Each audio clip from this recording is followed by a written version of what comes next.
What's up, everyone? Welcome to today's video. Welcome to the GamerDad channel. Thank you very much for tuning in. So lately, we've been talking about the Division 3, and we now know unofficially that it is not something within Ubisoft's plans right now. Heartland is probably what it is that they're focusing on or wanting us to focus on. So I think we're going to go ahead and talk about what the ramifications of this might actually be. Now, the very first thing we want to go ahead and mention is, based on what we have, this so-called unofficial confirmation was actually put up by an article from Insider Gaming, where they basically said that the Division was not on Ubisoft's plans, and this was pretty much the news that we got. I have here a screenshot, and the article, you can go ahead and check it out and read for yourself. It does cite that people who are close to Ubisoft are the ones who basically made this comment. What's interesting is this article came out hours after I made a tweet to Ubisoft Massive and Ubisoft themselves if they would be willing to categorically deny this, and somehow we got some sort of a leak. So I don't know if it's in response to that. I'm probably going to try my best to maybe, not take credit immediately, but whatever. I'm still happy that we have something. But at the end of the day, what does this mean for the franchise as a whole? Could it be that they're probably trying to pursue a different angle within the universe? Well, Heartland seems to be that angle. Could it be that Ubisoft Massive as a whole wants to continue to move on with other projects?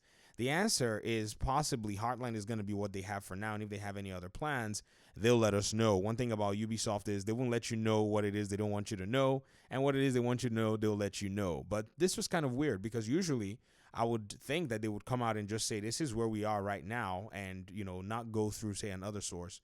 But it is what it is. Now, when we consider that Ubisoft Massive is working on Avatar and Star Wars, I think the other question is, how are the communities that they served anyways, the Division 1 to Division 2 community, how are they going to go ahead and serve these communities with these games? Avatar is the one that's actually quite interesting because as it stands, that game doesn't seem to have any kind of a following that I know of. Now, for the movies, a lot of people checked it out. It was interesting as a concept. It did sell, or I guess it did sell a lot of tickets in terms of the box office. The numbers seemed good. And I say good because, the movie was expensive. And so the ROI is not necessarily the, greatest thing. You could have made that ROI with almost any other really good, well thought out, well produced movie. But we'll just give it to James Cameron. He has to see the $1 billion mark. So we'll just say, yeah, one more $1 billion movie for James. But on the video game side, who is going to replicate this amount of success for Massive, or at least something similar in regard to the gaming side of things? Now, there are names and there are, video game names that can bring in the huge chunk of money. Rainbow Six is one that did the job. Rainbow Six Siege did that for Ubisoft by bringing in a few billion euros, I think, from the, from some of the higher numbers that I got to see. Games like Rockstar's GTA are pretty much the highest selling pieces of entertainment. You go and look at other franchises along the lines of, say, the ones that have existed for 20 years or more and have stayed consistent, like the fighting game franchises, Street Fighter and Mortal Kombat. These have probably been able to net, millions and millions of dollars. And you think about, say franchises like Assassin's Creed, which have been staples every time. Now, as for Avatar, I am not necessarily sure that Ubisoft probably understood the way the landscape of games was going to go on. I think they probably were kind of excited that they could do something, and they wanted to pursue maybe some more brand name, IPs to probably go ahead and maybe see if they'll be profitable. But I'm not necessarily certain as to how this is going to translate when the game finally releases. I'm looking forward to the game. I don't know, many of you may or may not know, I've been covering some of the game from time to time sporadically since somewhere around maybe 2019, 2020. I do have a playlist dedicated to it. If you want, you can check the GamerDad channel. You're going to see that. The second side is the Star Wars aspect. Now, Star Wars has been iffy, back and forth, off and on, since it got acquired from George Lucas, and the way Disney has actually treated the cinematics, it's not really helped the franchise as much.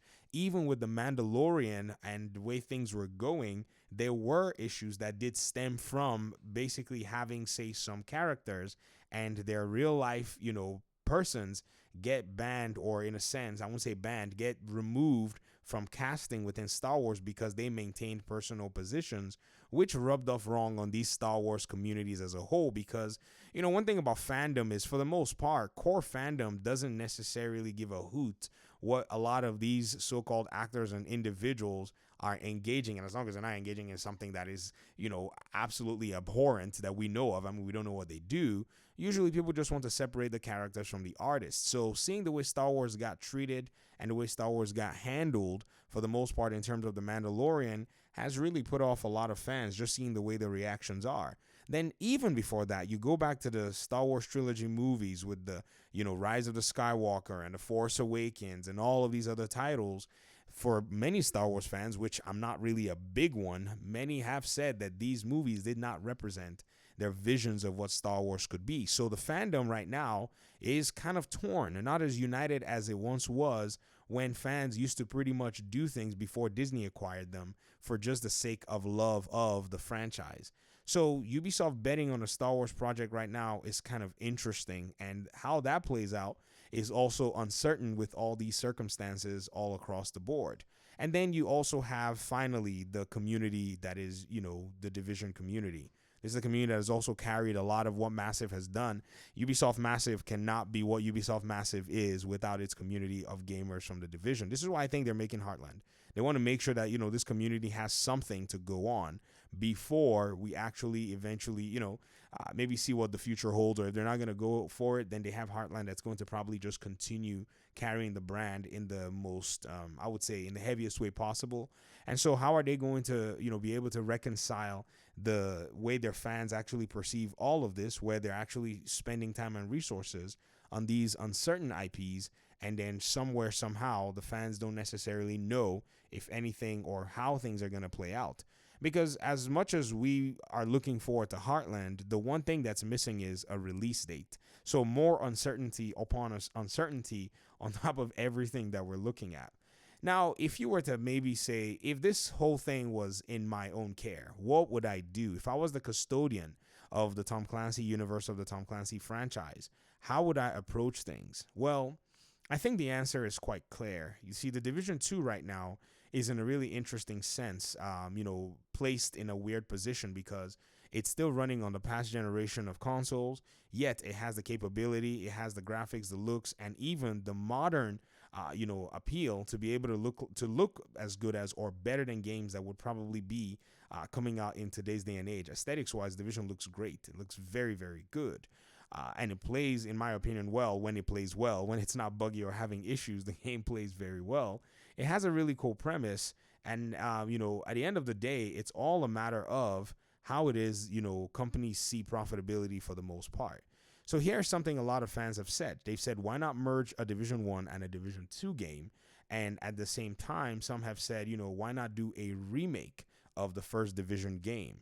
These are really, really interesting ideas, but I don't think I'll take any of these ideas in my own right. I think what Ubisoft is doing currently, even though it may be uncertain, has some streaks of, how do I put it? Have some streaks of excellence in a sense, or at least cool execution overall, but it just is not hitting as hard as fans would probably want for it to hit. And what I mean by that is, if they really wanted to go ahead and really make this franchise remarkable, they would go in as many directions as possible. The Division is still really young as a Tom Clancy franchise.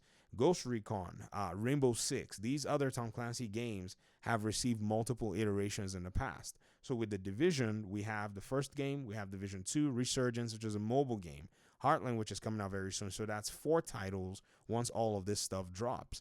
I think what might be missing right now are other aspects like, say, a Division single-player offshoot, something that just pretty much runs like an Assassin's Creed style game where, the character is set as the main focus, not necessarily your RPG, and players can just explore what that world will look like. One more project that can be given to, a studio that wants to start up, a studio that wants to get their hands on something. And I think this is something that can actually do very well, seeing that there was some success from the Division 2.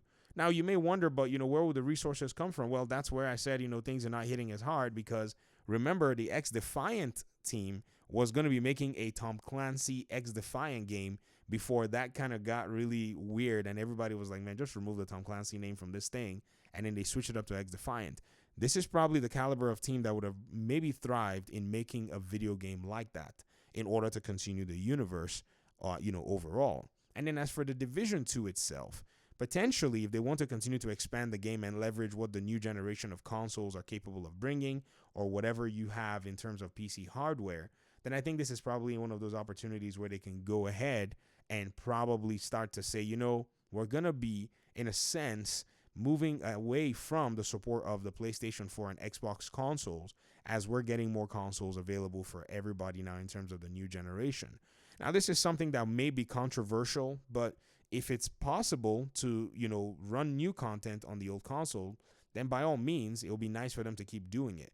But if that's a hindrance in a sense, then I think that's probably a direction they need to go if they want to continue the universe, because I think there's a good amount of player base that's going to be here getting DLC and getting expansions. But the downside, though, is in order for them to be able to keep that continuity, I think that ship has kind of sailed in a sense, because there were all of these years of major content droughts for the most part.